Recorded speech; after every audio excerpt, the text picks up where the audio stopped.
Okay, we came to polio first, and then we talked about measles. Introduction of measles vaccine into India when at a time when measles was not on the agenda was my singular contribution. And today we are aiming for measles elimination by 2020. We have come a long ways from 1978-79 when we introduced measles. We gave huge numbers of, I told you, 24,000 measles doses were given by me by injection or by an injection-free device. It was the most popular vaccine at the time. And in 1984, 8th Planning Commission accepted our data and introduced measles vaccine in 1985 into Indian EPI, Expanded Program on Immunization. At the time, they started it in 60 or 80 districts funded by Planning Commission. Then by 1990, all districts were covered by measles vaccine. So this was a kind of a one-man army fighting this issue out in New Delhi. The health ministry people opposed the introduction of measles. So the introduction of measles vaccine into India at a time when all my colleagues were against it. They were afraid of a vaccine that might kill children and all kinds of lack of understanding. For me, measles vaccine was high priority because I knew malnutrition was promoted by measles. Long time ago I had seen that.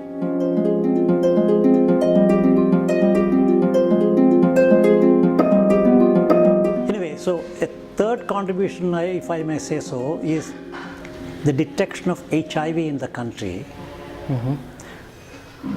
was by myself and a couple of colleagues of mine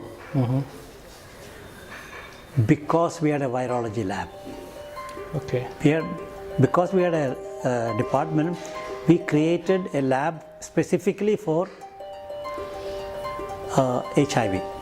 Those days it was not called HIV. So 1984, December, 85, January, the virus was isolated between the French and the Americans. And by 1984-85, people knew that blood transfusion was a transmission channel for whatever this disease was, this virus transmission. So they developed antibody to test donor blood to see whether the donor is infected or not infected. This was available early 85. Since we are up with what is happening in the world, we contacted our friends in the United States and said, can we train one of our staff there and bring some reagents back?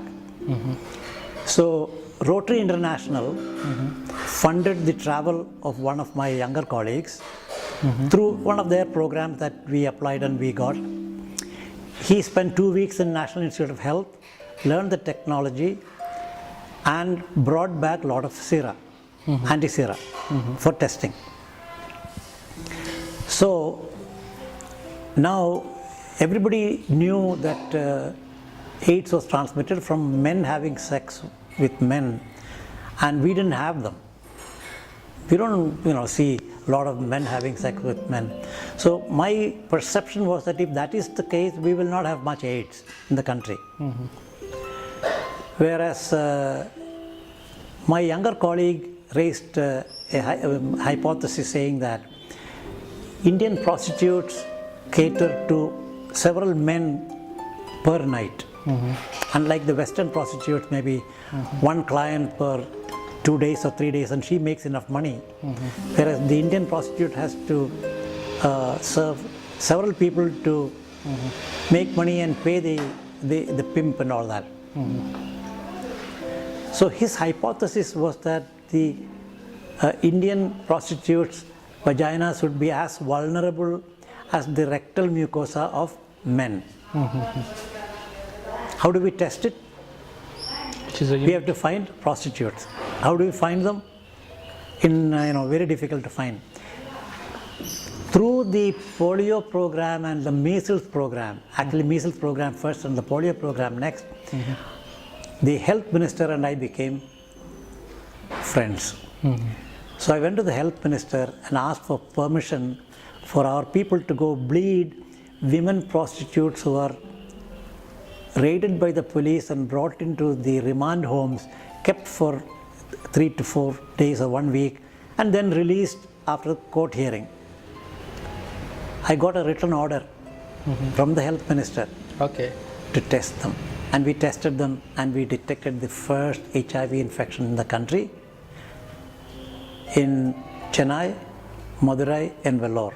The remand homes are in Chennai, Madurai, Trichy, Salem, Coimbatore, Vellore. 3 of these places already had HIV positive women. In 1985? 1986, February, we had these results.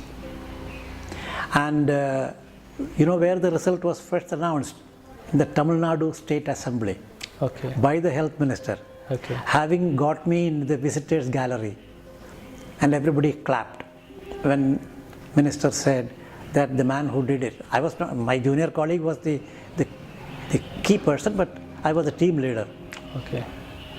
That was where it was announced. Simultaneously, Indian Council of Medical Research informed Rajiv Gandhi, and he announced it in the parliament also. So the HIV, the detection of HIV was one major contribution in India. If we had not done it, nobody else would have done it. Because as I said earlier, people know how to respond to a problem, but bureaucrats are included, or health system included. But no one is bold enough to say, I'm going to prevent something that you don't even know is going to happen. So you're taking a position that I'm going to prevent based on a risk assessment. Risk is not known or 100%. But as luck would have it, the Indian Council of Medical Research established a task force, and the response to HIV in India was designed by me. Rule number 1, multiple interventions. Everything you have, you should apply against it. Like fighting a war. You don't say army alone. You say army, air force and navy. So all interventions. You look at TB, among multiple interventions available, they have 1 dots. That's a mistake. Anyway, multiple interventions, public education and public participation, not available in TB. Hospital infection control for HIV, not available for TB. Universal precautions against people getting infected. Blood safety. Screening all donor blood against HIV. So everything put together, the program was established. The program was so successful and so visible in international circles. World Bank came and began funding it in 1992.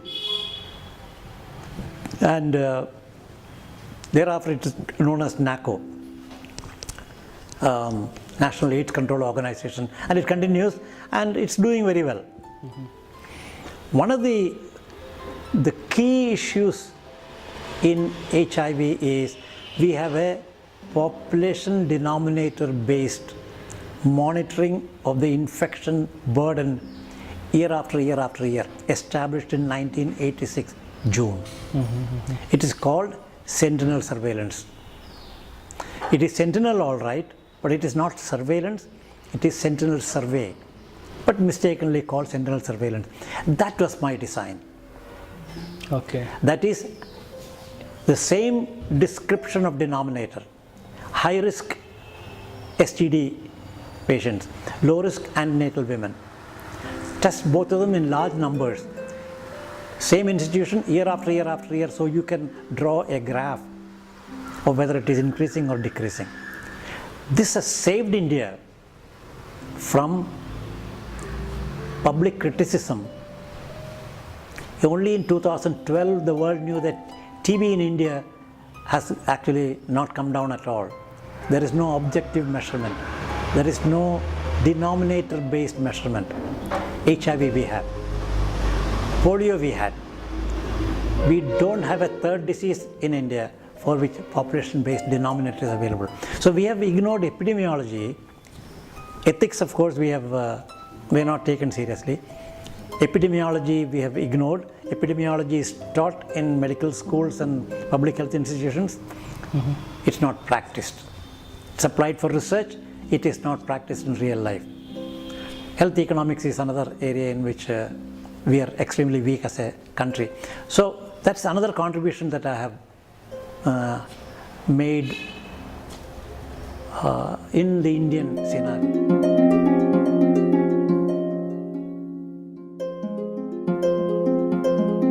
2013, right. the state immunization officer of Bihar, whom I met in Bangkok in 2012. We both were vegetarian because we were hunting vegetarian food in Thailand. So we became friends. He told me about a problem in Muzaffarpur. Okay. Children die in large numbers, come every April, May, June. Okay. Been going on for 20-25 years. Nobody knows what is killing them. The disease is stereotyped. It's called encephalitis syndrome. Okay. So 2013, during the season, I went there, saw children, interviewed doctors, looked at their case records, and came up with a conclusion that the disease is not encephalitis.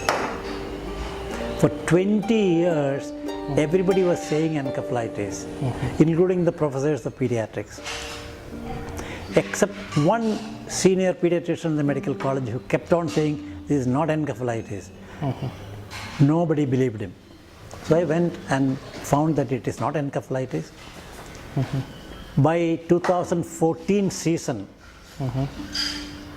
we found a very simple treatment. The moment the child is found to be sick, give 10% dextrose intravenously. These children have severe hypoglycemia plus other things. But if you treat the hypoglycemia, their lives are saved. And all these children who fall ill are undernourished. So one of the simplest intervention is to look at nutritional. So 2014, June onwards, I'm pushing this idea and figured out nobody is in charge of preventing an outbreak. They will all wait for the outbreak to happen and then tell the press everything is under control, or this is that, we are asked this expert to come, that expert to come. They don't know how to react to an outbreak. I'm talking about bureaucrats. The health secretary, the NRHM chief, all IAS people and all that. But they do not know how they can do something in society so that long-term prevention, that's not part of their training, understanding or their response at all.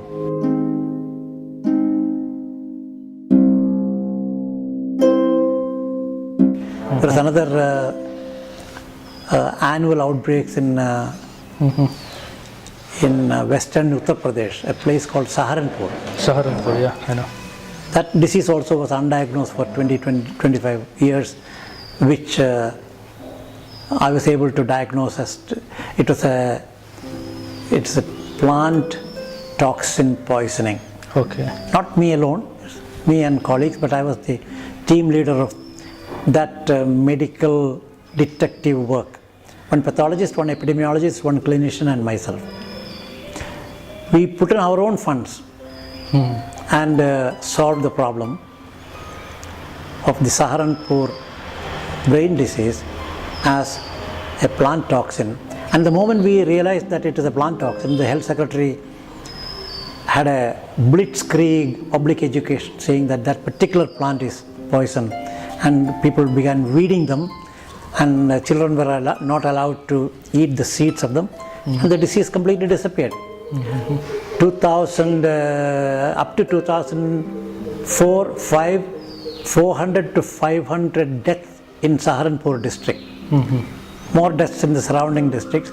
Okay. 2010 onwards, 0 death. Okay, which is a major contribution. It's a major contribution. Again, it's not a one man. It's a teamwork. Yeah, it's a teamwork. And this Bihar undiagnosed illness has been diagnosed, and that's widely acclaimed as the diagnosis is correct, but the preventive responses or proactive prevention is stuck because people are not sure who is in charge of prevention. Everyone knows who is in charge of response once an outbreak happens. Everybody is scrambling around and trying to do things. But when it comes to prevention, we are not very sure as to who is in charge. It's very unfortunate. Again, I've not given up. I'm continuing to work on that so that hopefully by next year we will have some interventions in the community to prevent it. So can